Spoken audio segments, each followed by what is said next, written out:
This children's book assignment is an easy and fun or lighthearted way for us to practice our verbal delivery.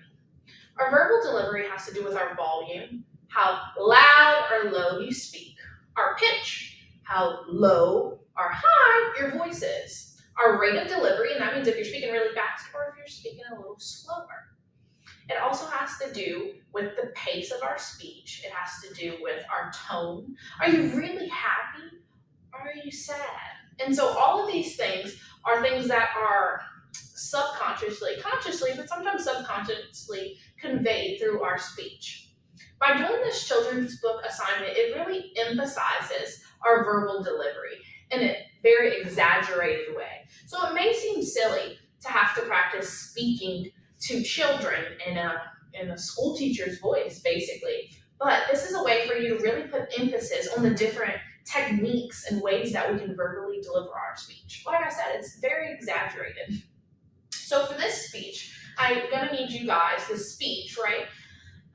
It's an activity more so than a speech, but I give you points for a speech. I'm gonna need you to have an actual children's book. For this assignment, you will need a physical children's book. I don't want you to read from your phone or from the computer. You need an actual children's book. And I would like you to be set up to where I can see you. You can be standing, you can be sitting, but I need you to act like you're actually speaking to children. Like I said, this is really exaggerated, and it might feel a little uncomfortable or silly, but we're all going to do it. And I'm even going to do it as an example for you all to see what you're supposed to be doing. Like I said, no phones, no computers. You need to see the book. You need to act like you're speaking to children. More so than the body language, we're focusing on our verbal delivery. So we want it to be exaggerated. I want you to act like you're talking to small children. That being said, I'm going to go ahead and start reading my book now. Where's Spot by Eric Hill. Is Spot behind the door? No.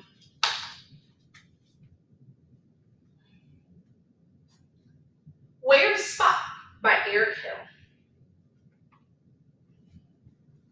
That's Spot. He hadn't eaten his supper. Where can he be? Is he behind the door? No. Is he inside the clock? No. Is he in the piano? No. Is he under the stairs? No, he's not. Is he in the closet?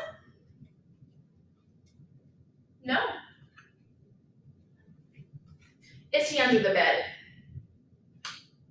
No. Is he in the box? No, no, no. There's Spot. He's under the rug.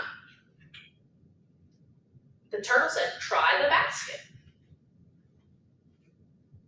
There's Spot. Good boy, Spot. The end. As you all can see, you may feel a little silly, but this is a really good way for us to practice, like I said, using the different techniques of verbal delivery. Because it would be very different if I read the book in a monotone voice with the same volume throughout the book, at the same pace, no changes in pitch or pace. And that's what happens when you all read from your outline for your speeches. And so when you type out your speech and you start reading it, you have trouble focusing, multitasking, and focusing on reading your speech and also moderating your verbal delivery. And so that's why I say you all are not supposed to read your speech. Your speech outline is supposed to be the outline of your speech. It's the bones, right? It's supposed to keep you on track and guide you, but you should not ever have your speech written out. And so, for example, if you all were reading from your outline, it's very obvious because not only can I see your eyes, but your voice turns very monotone.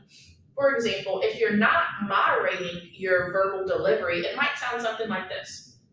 This is just an example, obviously exaggerated, but when your pitch and your volume stay at the same pace, stay at the same rate or pace throughout the speech, that's where monotoneness comes in. So if I say, that's Spot, he hasn't eaten his supper, right? And so my voice, my volume is still loud, but because because I don't have any tone, right? Any positive or negative tone is very neutral. And then my pitch also isn't changing. So your voice can be louder or it can be lower, but that doesn't mean the pitch changes, right? And so the pitch is not how loud or soft your voice is. It has to do with the like alto or soprano, right? It can be very high pitched or it can be very low, but that doesn't have anything to do with the volume, right? So all of that combines into what's called our verbal delivery. And so we can say, that Spot hadn't eaten his supper. Where can he be? Is he behind the door? And so I'm being loud, right? But my pitch isn't changing, which makes it really monotone. And then also, if you speak at the same rate throughout your whole speech, it also gives it a monotone feel. Is he behind the door? Is he inside the clock? So you have to have a different pace throughout your speech. If you read at the same pace, if you speak at the same pace, it gives it a monotone feel. You need natural pauses and you need natural change in your rate and your pace of speaking. Is that Spot in the piano? So pauses naturally feel more like a question or gives your audience time to think.